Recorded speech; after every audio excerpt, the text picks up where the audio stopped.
പലപ്പോഴും പല ആളുകളും ചോദിക്കാറുണ്ട്, എന്തുകൊണ്ടാണ് സമസ്തയെ വളരെ രൂക്ഷമായി വിമർശിക്കാറുള്ളത്, അല്ലെങ്കിൽ അവർ വിശ്വാസപരമായിട്ട് പല വ്യതിയാനങ്ങളും സംഭവിച്ചിട്ടുണ്ട് എന്ന് നിങ്ങൾ സലഫികൾ അല്ലെങ്കിൽ മുജാഹിദുകൾ വളരെ രൂക്ഷമായ രൂപത്തിൽ പറയാറുള്ളത് എന്ന് ചോദിക്കാറുണ്ട്. നമ്മൾ ഇതിന് കൃത്യമായിട്ടുള്ള ഒരു മറുപടിയും കൃത്യമായിട്ടും കൊടുക്കാറുണ്ട്. നമുക്ക് ആദ്യമായിട്ട് കുറച്ച് വീഡിയോസുകൾ കാണാം.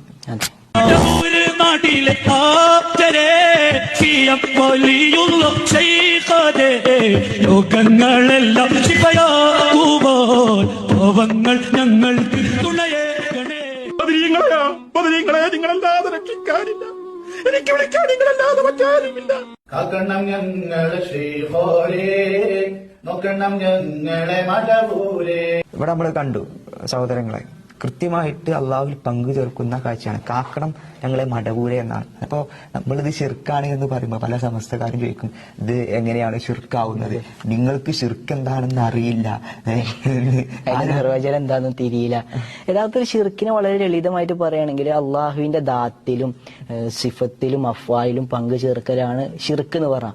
അള്ളാഹുവിന്റെ അസ്തിത്വത്തിലും അള്ളാഹുവിന് മാത്രം കഴിയുന്ന കഴിവുകളിലും അവന്റെ അസ്മാവ് സിഫാത്തുകളിലും പങ്കു ചേർക്കലാണ് ഷിർക്ക് എന്ന് പറഞ്ഞാൽ. ഇവിടെ കാക്കണ മടവൂര് എന്ന് പറയുമ്പോൾ കാവൽ തേടേണ്ട സഹായം ലഭിക്കേണ്ടത് ആരിൽ നിന്നാ? അള്ളാഹുവിൽ നിന്ന് മാത്രം. അപ്പൊ അള്ളാഹുവിൽ നിന്ന് ലഭിക്കേണ്ട അഫ്ആലിൽ എന്ത് ചെയ്യുന്നു? ഒരു ഷിർക്ക് സംഭവിക്കുന്നു. നമ്മൾ മനസ്സിലാക്കേണ്ട കാര്യം ഈ ഷിർക്കിന്റെ ഒരു ഗൗരവത്തെ കുറിച്ച്,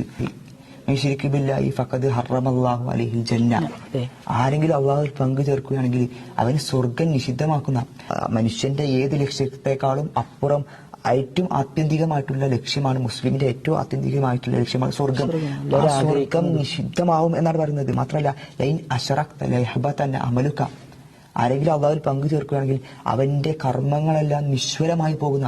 അതിന് ഖുർആനിൽ മറ്റൊരു ഭാഗത്ത് കാണാൻ ഹബാ മൻസൂറാണ്. അതായത് കർമ്മം ചെയ്ത ആളുകൾ, അവർ നമസ്കരിച്ചവരാണ്, നോമ്പ് നോറ്റവരാണ്, ഹജ്ജ് ചെയ്തവരാ, ഒരുപാട് കർമ്മങ്ങൾ ചെയ്തവരാ. പക്ഷെ അവർ ഷിർക്കാണ് ചെയ്തത് സംഭവിച്ചത് കൊണ്ട് പരലോകത്തെ ഈ കർമ്മങ്ങളായിട്ട് നാളെ വരുമ്പോൾ ഹബാ മൻസൂറ, അതെല്ലാം ഒരു പൊടിപടലങ്ങളെ പോലെ പാറുമെന്ന അത്രയും ഗൗരവമാണ്. ഈ ഒരു കാരണം കൊണ്ടാണ് നമ്മൾ സമസ്തയെ നിങ്ങൾ ചെയ്യുന്ന ഇത്തരം ആരാധനകൾ ഷിർക്കാണ് എന്ന് തറപ്പിച്ച് പറയുന്നത്. പലപ്പോഴും അവർ ചിന്തിക്കുന്നത് അവരോട് എന്തെങ്കിലും വെറുപ്പുണ്ട് എന്നുള്ള രൂപത്തിലാണ് പല ആളുകളും അതിനെ കാണാറുള്ളത്. അപ്പൊ നമ്മളെ ഒരു 100 വർഷക്കാലം മുമ്പ് ഷിർക്ക് വളരെ ഈ രൂപത്തിൽ വ്യാപകമായിരുന്ന സമയത്ത് നമ്മുടെ പണ്ഡിതന്മാരും സലഫി പണ്ഡിതന്മാരും മുജാഹിദ് പ്രസ്ഥാനത്തിന്റെ പണ്ഡിതന്മാരും പ്രഭാഷകന്മാരൊക്കെ വളരെ ഗൗരവത്തിൽ ഇത് സൂചിപ്പിച്ചത് കാരണം ഒരുപാട് ആളുകൾ ഈ വിശ്വാസം തെറ്റാണെന്ന് മനസ്സിലാക്കുകയും യഥാർത്ഥ ദീനിന്റെ മാർഗത്തിലേക്ക് മടങ്ങി വരികയും ചെയ്തിട്ടുണ്ട്. ആ ദൗത്യം തന്നെയാണ് നമ്മളിവിടെ നിർവഹിക്കുന്നത്.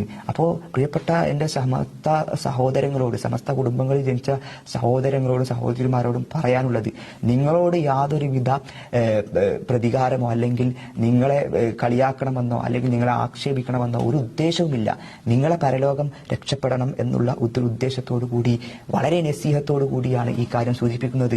നമ്മളൊരു ഉമ്മത്താണ്, ഒരു കിബിലയിലേക്ക് തിരിഞ്ഞ് നമസ്കരിക്കുന്നവരാണ്. ഉമ്മത്തിനെ ബാധിക്കുന്ന ഒരു പ്രശ്നം നമ്മിലേക്ക് കടന്നു വരുമ്പോൾ നമ്മൾ ഒരുമിച്ച് നിന്ന് അതിനെ പ്രതിരോധിക്കുന്നവരാണ്. ആ ഒരു നിലക്ക് അള്ളാഹുവിന് അല്ലാത്ത ആരാധനകൾ ചെയ്യുന്ന ഇത്തരം ശിർക്കൻ വിശ്വാസ വ്യതിയാനങ്ങളിൽ നിന്ന് മടങ്ങി മുഹമ്മദ് റസൂലുള്ളാഹി സ്വല്ലല്ലാഹു അലൈഹി വസല്ലമ ഇവിടെ നിർവഹിച്ച, എല്ലാ പ്രവാചകന്മാരും നിർവഹിച്ച ആ തൗഹീദിന്റെ, അള്ളാഹുവിനെ മാത്രം ആരാധിക്കുന്ന ആ പാതയിലേക്ക് കടന്നു വരണമെന്നാണ് വളരെ സ്നേഹത്തോടു കൂടി പറയാനുള്ളത്.